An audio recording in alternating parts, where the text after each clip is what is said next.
ایسے بہت سے واقعات رونما ہو چکے ہیں جن پر یقین کرنا بہت مشکل ہے۔ سینٹیاگو فلائٹ 513 کا واقعہ بھی انہی میں سے ایک ہے۔ دوستو، کیا ایسا ممکن ہے کہ ایک جہاز ٹیک آف کرنے کے بعد حیران کن طور پر غائب ہو جاتا ہے اور پھر 35 سال بعد جب لینڈ کرتا ہے تو پتہ چلتا ہے کہ اس میں موجود تمام پیسنجرز اور کریو ممبرز ہلاک ہو چکے ہیں۔ پیسنجرز اور کریو ممبر کا ہلاک ہونا کوئی بڑی بات نہیں ہے، کیونکہ ایوییشن میں ایسے بہت سے واقعات ہو چکے ہیں جن میں فضا میں آکسیجن کی کمی کی وجہ سے یا پھر آکسیجن مشین کی خرابی کی وجہ سے پیسنجر ہلاک ہو جاتے ہیں۔ مگر یہ بات بالکل ہی عجیب ہے کہ ایک جہاز غائب ہونے کے 35 سال بعد واپس زمین پر لینڈ کرتا ہے۔ دوستو، یہ بات ہے 4 ستمبر 1954 کی، جب سینٹیاگو فلائٹ 513 اڑان بھرتی ہے۔ اس جہاز کو برازیل سے جرمنی کی طرف جانا تھا۔ اس پلین میں 92 پیسنجر سوار تھے۔ ٹیک آف کرنے کے بعد جہاز آسانی سے میکسیمم بلندی حاصل کر لیتا ہے۔ یہ جہاز اٹلانٹک اوشن کے اوپر سے گزر رہا تھا اور پھر اسی دوران ایئر ٹریفک کنٹرولر کا رابطہ فلائٹ 513 سے ٹوٹ جاتا ہے۔ کئی بار کانٹیکٹ کرنے کی کوشش کے باوجود بھی ہر بار ناکامی کا سامنا کرنا پڑتا ہے۔ 7 گھنٹے گزر جانے کے بعد جب اس جہاز سے ایئر ٹریفک کنٹرولر کا رابطہ نہیں ہو پاتا تو اس پلین کو کریش ڈکلیئر کر دیا جاتا ہے۔ News headline: The Santiago Flight 513 was crashed. اس جہاز کی تلاش کے لیے کئی ریسکیو مشن بھیجے جاتے ہیں، مگر فلائٹ 513 کا کوئی نام و نشان نہیں ملتا۔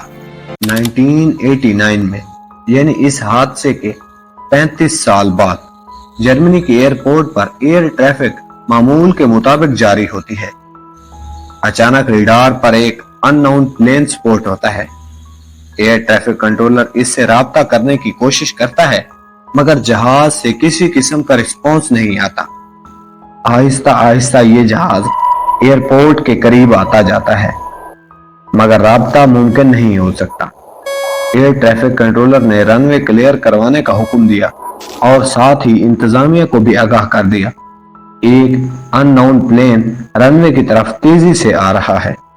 سب لوگ حیران تھے کہ آخر یہ جہاز کیسے بغیر کسی مدد کے رن وے پر لینڈ کرتا ہے۔ دوستو، معمول کے مطابق جب کوئی جہاز رن وے پر لینڈ کرتا ہے تو اسے ایئر ٹریفک کنٹرولر کی ہیلپ کی ضرورت ہوتی ہے، مگر غیر معمولی طور پر یہ جہاز بغیر کسی رابطے کے رن وے پر لینڈ کرتا ہے اور دیکھتے ہی دیکھتے یہ جہاز مکمل طور پر رک جاتا ہے۔ کوئی بھی اس کے قریب جانے کو تیار نہیں تھا۔ اتنے میں اسپیشل فورس کی ایک ٹیم جہاز کے اندر داخل ہوتی ہے۔ اندر جو منظر نظر آتا ہے اسے دیکھ کر تمام لوگوں کے سر چکرا جاتے ہیں۔ تمام لوگ اپنی سیٹوں پر مردہ حالت میں پائے جاتے ہیں۔ پائلٹ اور پیسنجر کوئی بھی زندہ نہیں ہوتا۔ دوستو، تحقیقات کے بعد پتہ چلتا ہے کہ یہ وہی سینٹیاگو کی فلائٹ 513 ہے جو آج سے 35 سال پہلے لاپتہ ہو گئی تھی۔ یہ story internet per the mystery of Santiago flight 513 کے نام سے بہت زیادہ مشہور ہو جاتی ہے اور بغیر تحقیق کے بڑے بڑے یوٹیوبرز بھی اس پر ویڈیو بناتے ہیں۔ مگر اب اصل سوال یہ پیدا ہوتا ہے کہ کیا تاریخ میں اس قسم کا کوئی واقعہ رونما ہوا تھا؟ اور اگر اتنا بڑا واقعہ رونما ہوا تو آج تک میڈیا نے اس واقعے پر کیوں نہیں بحث کی؟ دوستو، اس واقعے کی کسی بھی بڑے نیوز پیپر میں کوئی اطلاع نہیں ملتی۔ تحقیقات کرنے پر پتہ چلا کہ سینٹیاگو فلائٹ 513 کے نام سے کوئی بھی جہاز لاپتہ نہیں ہوا۔ یہ محض ایک فیک خبر تھی جو چند یوٹیوبرز کی جانب سے پھیلائی گئی۔ کیسی لگی آج کی ویڈیو؟ کمنٹ سیکشن میں ضرور بتائیں۔